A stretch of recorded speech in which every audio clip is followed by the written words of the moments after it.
안녕하세요. 박태환 목사. 최대림 목사입니다. 네, 어느덧 말씀의 시간 네 번째 시간입니다. 네, 벌써 네 번째인데요. 요즘 네 번을 찍다 보니까 드는 생각이 있습니다. 네, 어떤 생각이죠?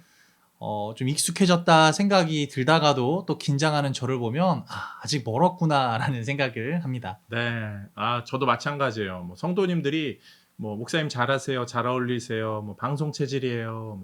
많은 칭찬은 없지만 좀 그렇게 말씀하시는 경우 있는데 사실 하면서 저희 실수도 많이 하고 틀리기도 많이 하고 다시 재촬영도 많이 하죠. 지난번에 저희 몇 번 찍었죠? 네, 촬영을 영상 문제, 음향 문제 해가지고 세 번 정도 다시 찍었죠. 네, 3화 때 한 3번 찍느라 그때 좀 정신적으로 좀 많이 힘이 빠졌죠. 그래도 감사했어요. 그래도. 그렇죠. 노력하는 만큼 또 은혜를 누리실 수 있다면 또 그것만큼 기쁜 게 없구나 또 깨닫게 네. 되었습니다. 그런 면에서 이번 주 큐티 본문 어디죠, 목사님? 네, 이번 주 본문 말씀은 예레미야 37장부터 41장까지의 말씀이고요. 그 주제는 새로운 시작이라고 볼 수 있겠습니다. 네, 37장에서 41장 말씀 제가 간단히 요약하겠습니다. 37장은 묻고 묻고 물지 않는 시드기야, 이렇게 기억하시면 좋겠는데요. 하나님의 말씀을 예레미야가 받아요. 그런데 그것을 시드기야 왕이요 물어봐요. 하나님의 말씀이 뭐야? 묻지만 그 말씀을 해주는데 그걸 듣지 않아요. 그냥 땅에 묻어버리는 것처럼 그냥 거의 듣지 않는 시드기야의 모습이 나와요. 그 말씀을 확 물어서 말씀의 뜻대로, 하나님 뜻대로 따라가야 되는데 물어보지만 땅에 그냥 묻어버리고 탁 물지 않는 시드기야. 이게 37장의 내용이고요. 38장에는 이제 예레미야가 감옥에 갇히고 어려움을 처하게 됩니다. 예레미야를 미워하고 시기 질투하는 사람들이 등장하죠. 그러면서 예레미야가 어려움에 빠지는데 그 어려움에 빠진 예레미야를 구해야겠다라고 계속적으로 탄원하는 사람 에벳멜렉이라는 사람이 대조돼서 나타납니다. 그리고 나서 39장부터는 이제 예루살렘이 함락되고 이 포로기가 점차 시작이 되는데요. 그 가운데 다른 사람들은 다 이제 포로로 잡혀가지만 에벤멜렉에게는 하나님께서 구원의 메시지를 주신다. 이것이 39장. 40장, 41장은 이제 포로기가 되면서 이 친바벨론 그리고 반바벨론파로 사람들이 좀 나뉘어서 이스라엘의 지도자들이 좀 좋지 못한 모습을 보여주게 되는 것. 그것이 37장에서 41장까지의 간략한 내용입니다. 네, 이번에는 우리가 큐티하면서 받은 은혜를 좀 나눠보는 시간을 갖도록 하겠습니다. 네. 목사님 먼저 해주세요. 네, 저는 이번 주 말씀을 보면서 느부갓네살이라는 사람을 또 집중적으로 봤고요. 총명함을 구하자라고 묵상을 했습니다. 네, 느부갓네살 왕. 어느 나라 왕이죠? 이 사람? 이스라엘을 멸망하게 했던 바벨론의 왕이죠. 네, 바벨론 왕 느부갓네살. 그 사람의 통찰 이런 것들 한번 말씀해 주세요. 조금 더 자세하게요. 네, 사실 이스라엘 사람들은요, 나라가 망해가는 과정 중에도 끝까지 하나님의 말씀을 외면했고 그 말씀을 전하는 예레미야를 알아보지 못했습니다. 그래서 거짓 선지자 취급을 했죠. 결국 나라가 망하고 예레미야를 알아보고 그를 도와주었던 사람은요, 다른 사람이 아니라 바벨론의 왕 느부갓네살이었습니다. 저는 이 부분을 보면서 참 놀랐어요. 이스라엘 사람들, 늘 하나님의 말씀을 듣는다 하는 사람들보다 어떻게 더 하나님의 사람을, 그 말씀을 알아볼 수 있었을까? 너무 은혜를 받게 됐습니다. 네, 이방인임에도 불구하고 그런 통찰력을 갖고 예레미야의 진가를 알아본, 하나님의 말씀을 잘 알아본 느부갓네살 왕. 그런데 이 느부갓네살 왕 성경에서도 다른 데서도 좀 나오잖아요. 그렇죠. 그의 이런 뛰어난 신앙적인 안목이요, 다니엘서에서도 나오는데요. 네. 그때의 느부갓네살이 발굴한 또 사람이 누구냐면 우리가 잘 아는 다니엘이었습니다. 네, 다니엘과 세 친구들. 그렇죠. 그를 알아보고 또 그가 믿는 하나님을 찬양한 느부갓네살 왕이었죠. 저는 이 왕을 보면서 어떻게 그는 이렇게 하나님을 알아볼 수 있었나? 과연 그 비결은 어디서 나오나 참 묵상하고 또 공부하게 되었는데요. 바로 이 구절에서 저는 해답을 찾을 수 있었습니다. 다니엘 4장 34절 말씀인데요. 목사님 한번 읽어주시겠습니까? 네, 읽겠습니다. 그 기한이 참에 나 느부갓네살이 하늘을 우러러 보았더니 내 총명이 다시 내게로 돌아온지라. 이에 내가 지극히 높으신 이에게 감사하며 영생하시는 이를 찬양하고 경배하였나니 그 권세는 영원한 권세요. 그 나라는 대대에 이르리로다. 아멘. 아멘.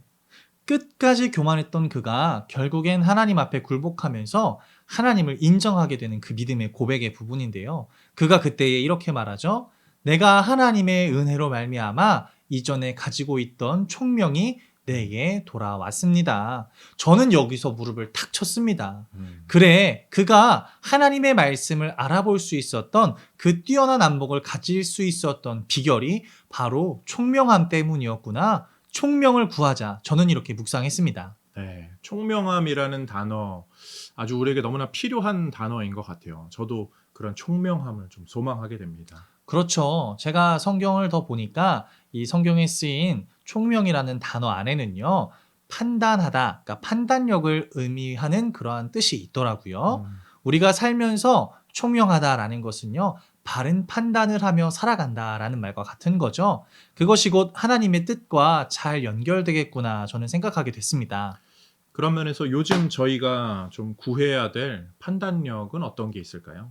아무래도 그런 좋은 판단력을 하려면 우리가 무엇을 먼저 해야 될까? 저는 예배를 먼저 회복해야 된다 생각했습니다. 여러분, 판단하는 거는요, 우리가 뭐 시험 문제 풀듯이 찍어서는 되는 게 아니죠. 정확한 근거와 또 아는 것들을 바탕으로 할 수 있고, 아는 것이 좋은 만큼 좋은 판단을 할 수 있는 거예요. 똑같습니다. 우리가 신앙의 올바른 판단을 하려면요, 하나님의 말씀을 많이 들어야 되고, 또 좋은 말씀을 마음에 많이 새겨야 좋은 판단을 할 수 있겠죠. 그렇기에 우리가 가장 먼저 해야 될 것은 바로 예배를 회복하는 일이다. 그것이 총명의 지름길이다. 묵상했습니다. 예배를 통해서 하나님께서 주시는 그 총명, 느부갓네살이 받은 그 총명의 은혜를 사모하자. 이렇게 정리되면 참 좋을 것 같습니다. 목사님, 네, 그런 면에서 우리가 바른 판단력으로 더 사역 잘 하도록 좀 네, 힘내서 열심히 사역해 볼까요? 네, 다짐하고 또 노력하겠습니다. 네, 열심히 하겠습니다. 차렷, 경례! 네, 이번에는 목사님께서 받은 은혜를 한번 나눠주세요. 네, 저는 여러 분량들 중에서 에벳멜렉이라는 사람, 우리에게는 흔한 이름은 아니죠. 에벳멜렉이라는 사람에 대해서 좀 은혜를 나눠볼까 해요. 에벳멜렉, 그 이름의 뜻은요. 이 에벳, 이 이응 비읍 이게 종이라는 뜻이거든요. 그리고 멜렉이라는 뜻이 왕이에요. 아히멜렉, 아비멜렉, 뭐 엘리멜렉 다 이런 멜렉은 왕에 관련된 단어인데요. 에벳멜렉 해서 이 왕의 종이라는 뜻을 좀 갖게 되죠. 그런데 이 에벳멜렉이 어떤 일을 하죠? 예레미야를 사람들이 다 미워하고 죽이려 하고 음해할 때 에벳멜렉은 예레미야를 구해야 합니다. 그를 선대해야 합니다. 간청할 줄 아는 사람이었어요. 정말 진정한 왕의 종다운 모습을 가졌던 사람 에벳멜렉이었다. 그런 면에서 같은 시대, 같은 상황 속에 놓여 있지만 나는 그러한 진정한 종의 모습인가? 하나님을 섬기는 목사로서, 또 성도로서, 가정에서 아버지로서, 남편으로서, 또 진정한 그러한 참된 신자의 모습을 갖고 있나 자신을 좀 더 돌아보게 되었습니다. 네, 여러모로 이번 주 말씀에는 통일된 메시지가 있네요. 네, 어떤 부분에서 그렇죠? 넷이 에벤벨렉을 소개할 때 구스인으로 소개하잖아요. 네, 구스인이라 하면 그 아프리카 계열의 사람들이죠. 피부가 검은 사람. 이 이스라엘 사람들과는 조금 다른 민족임을 뜻해요. 근데 이방인인 거를 지금 지칭하고 있는 거예요. 그렇죠. 그도 제가 아까 묵상한 느부갓네살처럼 태생이 이방인이지 않습니까? 네. 그런데 그러한 가운데 이스라엘 백성보다 이방인이 더 하나님의 종다운 모습을 보여주는 것. 정말 혈통과 신앙의 연수보다 지금의 모습, 현재가 더 신앙에 중요한 것이구나 저는 묵상하게 됩니다. 네. 성경에선 그런 경우가 종종 나오죠. 이 배경이 중요한 게 아니라 내가 무언가를 배워왔거나 무언가를 가지고 있거나 그런 것보다 현재 우리의 상태, 두렙돈을 들인 과부는 바리새인들보다 뭐 가진 것은 없었을지라도 더 믿음의 사람이었죠. 또 하인이 아파서 예수님을 찾아갔던 백부장의 경우도 그도 이방인이었거든요. 그런데 다른 바리새인들, 서기관들 그런 유대인들보다 훨씬 더 신앙의 모습을 보여주죠. 그런 예들이 성경에 종종 등장하는데요. 오늘 본문도 마찬가지인 것 같아요. 이스라엘 백성들보다 훨씬 더 하나님 나라의 백성다운 그러한 뭐 느부갓네살 왕이나 에벤멜렉 그런 사람들을 좀 보면서 도전을 받게 됩니다. 네, 저도 목사님의 묵상에 따라서 느끼게 되는 것은 이 힘든 시기에 지나간 것들, 뭐 문별, 배경, 뭐 여러 가지가 있겠죠. 그런 것에 집착하기보다는 지금 현재 우리의 모습, 신앙에 더 집중하면서 앞으로를 하나님과 함께 기대하며 나아갈 수 있기를 간절히 소망해 봅니다. 네, 지금 이 영상을 보고 계신 우리 성도님들이 에벳멜렉과 같은 그런 분임을, 그런 이 시대의 훌륭한 성도로 세워져 가고 있음을 기억하시면 되겠습니다. 우리 성도님들을 저는 그런 면에서 축복합니다. 축복합니다. 축복합니다. 자, 이번에는 말씀과 함께 묵상을 나눠보는 시간을 갖도록 하겠습니다. 네, 어떤 구절 목사님이 읽으셨죠? 네, 저는 예레미야 40장 2절에서 3절 말씀을 묵상했는데요. 좋은 목소리로 목사님 한번 읽어주세요. 사령관이 예레미야를 불러다가 이르되 내 하나님 여호와께서 이곳에 이 재난을 선포하시더니 여호와께서 그가 말씀하신 대로 행하셨으니 이는 너희가 여호와께 범죄하고 그의 목소리에 순종하지 아니하였으므로 이제 이루어졌도다. 이 일이 너희에게 임한 것이니라. 아멘. 정말 저는 놀라웠던 게 모든 사람들은요, 우연일지라도 다 자신의 공으로 하고 싶어 해요. 특히 오늘 본문에 나오는 주인공인 이 바벨론의 장수는 더 했겠죠. 내가 이스라엘을 멸망시킬 수 있었던 것은 내가 잘해서다. 모든 것이 나 때문이다 얘기를 해야 되는데 오늘 본문에선 그렇게 얘기를 하지 않습니다. 뭐라고 얘기하냐면요. 이스라엘이 무너진 이유는 내가 잘해서가 아니라 너희가 하나님의 말씀을 듣지 않고 범죄했기 때문이다 라고 얘기를 하고 있습니다. 네, 그 바벨론 장수가 하나님의 그 메시지를 전하는 것이 되어버렸네요. 그렇죠. 완전한 하나님의 메시지인 거죠. 이스라엘 사람들이 듣지 않으니까 이제는 적장의 장수를 통해서도 하나님이 말씀하시는 거예요. 이스라엘만 빼고 다 알아요. 그들이 멸망한 이유 하나님의 말씀을 순종하지 않았기 때문이죠. 저는 이 말씀을 보면서 하나님을 믿는 우리에겐 패배란 없구나.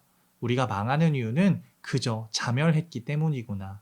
우리가 하나님의 말씀에 순종한다면 우리 앞에는 승리밖에 없구나. 저는 묵상했습니다.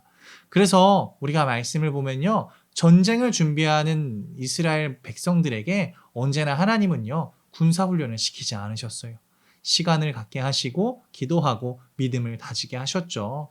우리가 믿음을 다지고 하나님 앞에 순종한다면 우리 앞날에는 승리밖에 없습니다. 그러니까 우리가 언제나 어디서나 말씀 앞에 순종하기를 간절히 축복합니다. 네, 목사님 말씀을 듣는데 그런 생각이 좀 들더라고요. 이스라엘 백성들이요, 자신의 상태를 깨닫지 못하는 거죠. 심지어 이방 나라 장수, 적장도 너희들이 하나님께 지금 범죄하고 있다라는 걸 꼬집어 주는데 이스라엘 백성들은 자기가 범죄한 줄을 잘 알지 못하는 거예요. 뭐 회개의 모습도 없는 거죠. 그런 면에서 자신의 모습을 좀 돌아보게 됩니다. 사실 교회의 모습을 좀 돌아보게 되고요. 이 시대에 그리스도인들의 모습을 생각하게 돼요. 교회가 교회다우면 주변에 안 믿는 사람도 저기 교회 괜찮은 교회야 라고 소문이 난대잖아요. 그런데 교회가 교회답지 못하고 교회가 교회다운 일에 신경 쓰지 않고 다른 것에 신경을 쓴다면 그것은 주변 사람들은 다 알아요. 그 교회가 교회답지 못하다는 것을. 근데 그 교회만 깨닫지 못하는 그런 모습이 있을 수 있다는 거죠. 그런 경우로 혹시 문제까지 발생한다면 정말 한국 교회가 더 부끄러운 상황에 몰리는 거잖아요. 혹시 지금 우리의 상황들에 그런 모습은 없나 좀 자신을 한번 돌아보게 되면서 이 동성교회가 더 하나님의 말씀이 이끄는 교회, 하나님이 원하시는 교회, 교회다운 교회 되도록 열심히 또 우리 목회하며 우리 성도님들과 신앙의 교제를 이어가야겠다 생각하게 되었습니다. 네, 감사합니다. 말씀을 가까이 할수록 자신을 돌아보게 된다는 것 큰 은혜입니다. 네. 네, 목사님 오늘도 정말 풍성한 시간이었습니다. 네, 오늘도 잘 나누었습니다. 감사합니다. 그런 면에서 목사님 오늘 마무리 멘트 하나 네, 해주시죠. 지난주 저희 알겠습니다. 콩나물국밥 괜찮았는데 그의 버금가는 뭐 하나. 네, 부담이 되네요. 요즘 날씨가 좋은데요, 목사님. 혹시 네. 이렇게 날씨가 좋으면 뭐 하고 싶으신 게 있으신가요? 뭐 이것저것 있겠지만 목사님 뭐 축구하고 싶다고 얼마 전에 이야기하시던데 축구 얘기하시려고 그러나 혹시? 예, 역시 이래하십니다. 제가 운동을 좀 좋아하다 보니까 얼마 전에 기쁜 소식이 있었죠. 우리나라 국가대표인 이 손흥민 선수가요. 한 경기에 무려 4골을 넣는 그런 기록을 세웠습니다. 네. 목사님이 기쁜 소식이라고 자꾸 얘기하면 네. 성도님들 오해하실 수도 있어요. 아, 그런가요? 어쨌든 뭐 기쁜 예, 소식이었죠. 그렇죠. 손흥민 선수가 4골을 국가적인. 네. 넣었으니까 한 경기에서 4골 대단한 거죠. 뭐 2골 넣는 거, 뭐 3골 넣는 거, 뭐 저 같은 사람은 뭐 일반 그냥 친구들과 해도 한 골도 잘 못 넣는 네. 그런 뭐 수비수거든요. 아, 그렇긴 그렇죠. 한데 네. 손흥민 선수가 4골을 넣었대요. 네. 너무나 대단했는데요. 저는 그 골보다는 그의 인터뷰에 더 감명을 받았습니다. 네. 그때 손흥민 선수가 이렇게 경기 후에 얘기를 하더라고요. 제가 많은 득점을 할 수 있었던 것은 이 동료 선수인 해리 케인이 패스를 잘 해주었기 때문입니다. 라고 얘기를 했습니다. 정말 겸손하네요. 그렇죠. 저는 이 손흥민의 인터뷰를 보면서 우리의 신앙도 정말 이와 같구나 묵상하게 됐는데요. 그에게 최고의 패스가 올 때 그가 최고의 마무리를 할 수 있었던 것처럼요. 하나님께서는 우리가 최고의 모습을 가질 수 있게 언제나 최고의 도움으로 도우신다라는 거를 저는 또 그거를 통해 생각하게 됐습니다. 저는 정말 하나님의 도우심은 완벽하다. 우리만 완벽하면 된다라고 네. 정리를 하고 싶습니다. 제가 조금 더 보태자면 우리는 사실 완벽하지 못하잖아요. 우리야 뭐 그 제대로 뭐 움직임이나 하겠어요. 발길질이나 제대로 하겠어요. 그런데 하나님의 그 패스가 워낙 정확하시니까 그분의 그 택배 크로스라고 하잖아요. 가만히 그렇죠. 있는데 공이 네. 날라와서 띵 맞고 골이 들어가는 것처럼 우리는 천방지축으로 살지만 하나님과 한 팀으로 우리가 뛸 때에 하나님의 그 완벽한 패스가 우리 인생을 보조하면서 우리를 통해 최고의 골이 나타나는 그런 일이 있을 것이다. 네, 하나님의 완벽하신 도움을 받아 정말 완벽한 또한 삶을 사는 우리 성도님들이 되기를 간절히 축복합니다. 축복합니다. 축복합니다. 축복합니다. 네, 오늘 감사합니다. 그럼 오늘 여기서 좀 마무리하고요. 사랑하는 성도님들 추석 연휴인데요.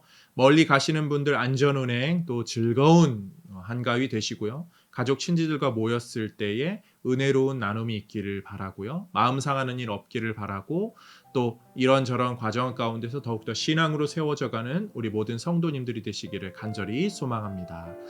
말씀 사랑 하나님 사랑 또 찬양하며 기도하며 사는 성도님들 되기를 원하고요. 무엇보다 말씀의 삶으로 나아가는 우리 모두가 되기를 바랍니다. 아멘. 그럼 인사드리겠습니다. 우리 사랑하는 성도님들 말씀으로 사세요.